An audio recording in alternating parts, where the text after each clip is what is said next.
они заложники собственных квартир. Я впал в депрессию.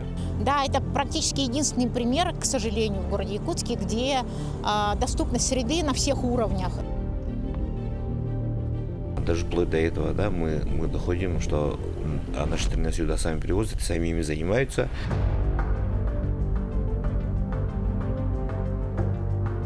В Якутии насчитывается свыше 60 тысяч инвалидов первой, второй и третьей группы, в том числе и дети. Но где все эти люди на улице? Ведь мы практически не сталкиваемся с ними в повседневной жизни.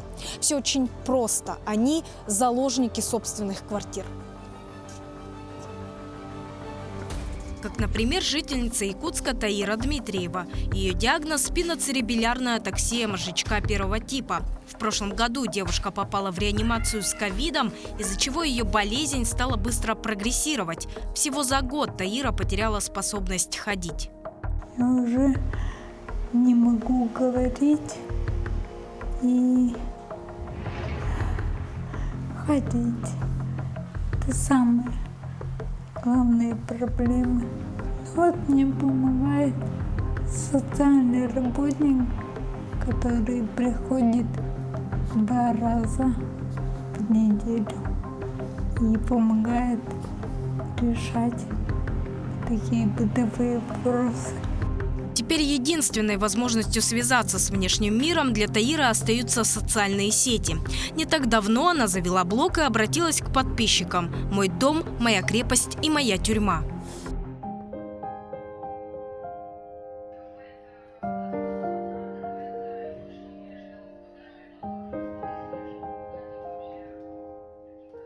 Отклик последовал моментально. Многие восприняли этот пост как возможность высказаться и о своей проблеме.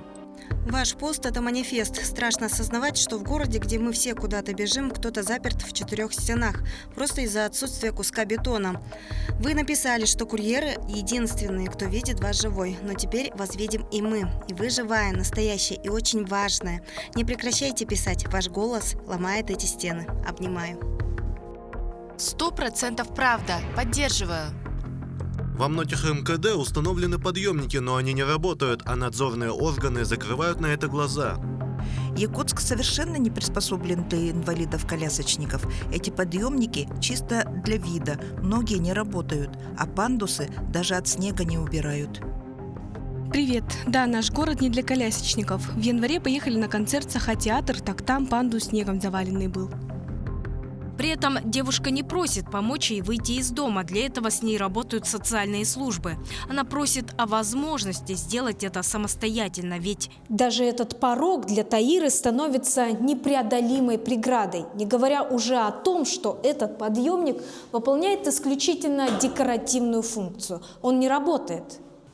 Как сообщили в компании-застройщики, Республиканском ипотечном агентстве, причина неисправности техники – ее неправильная эксплуатация. По словам представителей компании, подъемником пользовались все желающие жители дома и даже использовали его для транспортировки крупногабаритной техники.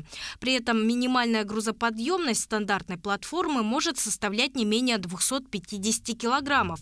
Что ж, в любом случае неисправное устройство планируют заменить на новое, более надежное. Сейчас идет процедура, сборка КП, и мы будем менять подъемники, как и по другим домам. То есть, если это гарантийный случай, это бесплатно делает завод-изготовитель. Если это не гарантийный случай, то мы несем затраты и восстанавливаем все. И на данный момент мы разговаривали уже с Ростехнадзором, и нам дали консультации другие заводы, и мы меняем, другую модель ставим, более надежную, качественную, которые уже старые модели, они показали, что они нерентабельны. Однако, пока все необходимые процедуры для установки уже рабочей платформы будут завершены, пройдет несколько месяцев. А ведь уже зимой, вполне возможно, Таиру разместят в специализированное учреждение за пределами Якутска. Болезнь прогрессирует. Ухаживать за девушкой становится все сложнее. Для замедления ее развития Таире необходимы ЛФК, массажи и другие выездные мероприятия. Все это проводят в Якутске, но на разъезды необходимы еще и средства, которых тоже нет.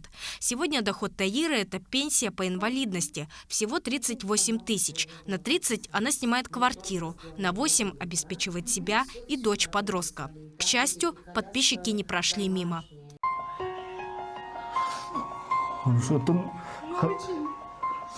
Хорошо, спасибо.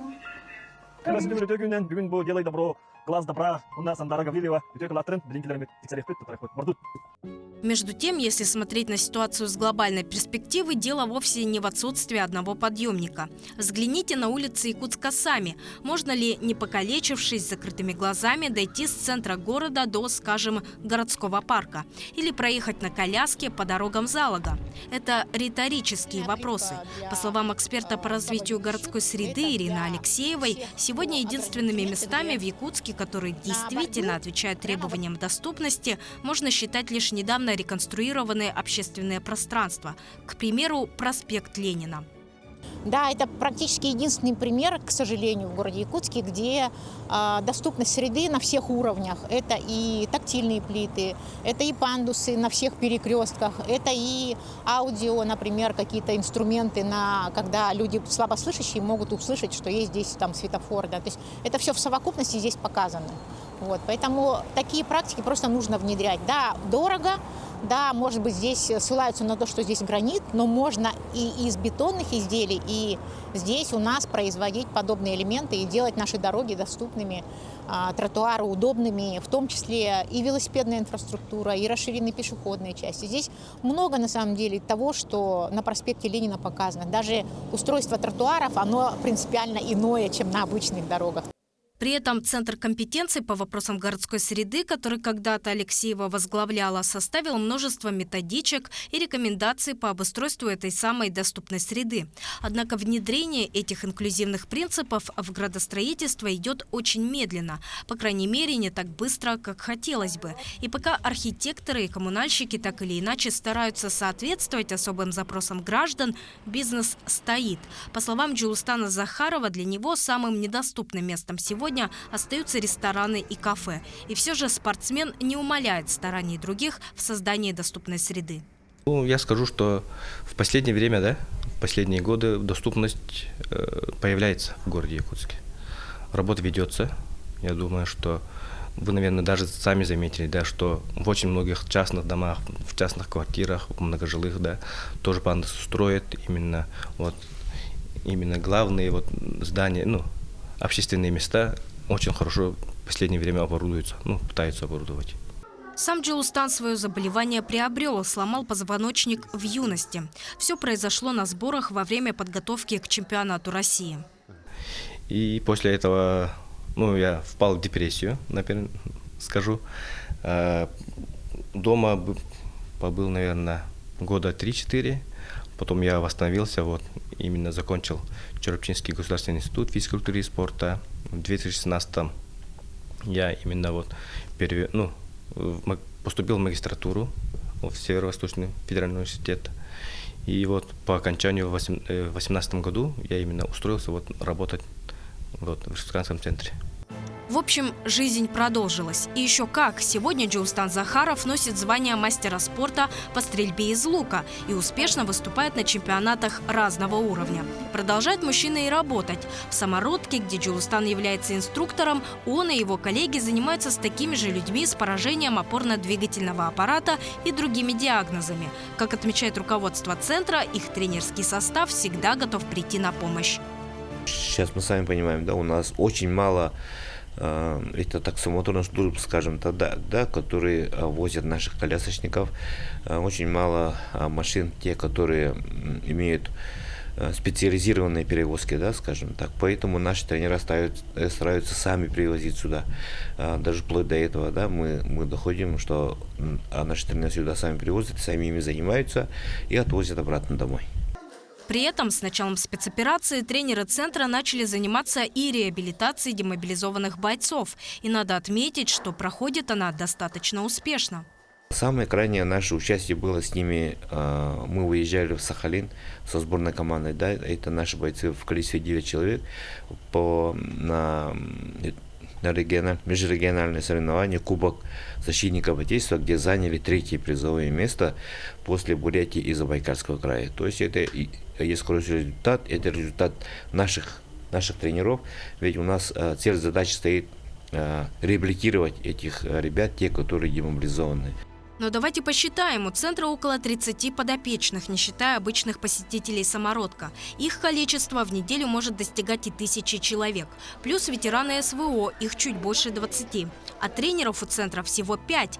Речь идет о колоссальной нехватке кадров. Руководство центра считает, правительству необходимо задуматься об открытии хотя бы еще одного штатного места для человека, который занимался бы исключительно демобилизованными бойцами. Сейчас у нас по списку проходит 24 бойца. И по волейболу сидя, по настольному теннису, по полевой стрельбе и по стрельбе из лука они вот у нас занимаются. Нанять еще одного тренера – это то, что можно сделать сегодня. Но само решение проблемы доступности городской среды – вопрос, который, вероятнее всего, растянется на долгие годы. Поэтому начать эти изменения необходимо с себя. Люди с инвалидностью существуют. Их много, и их нужно заметить. Сарглана Неустроева, Владимир Борисов, Якутск.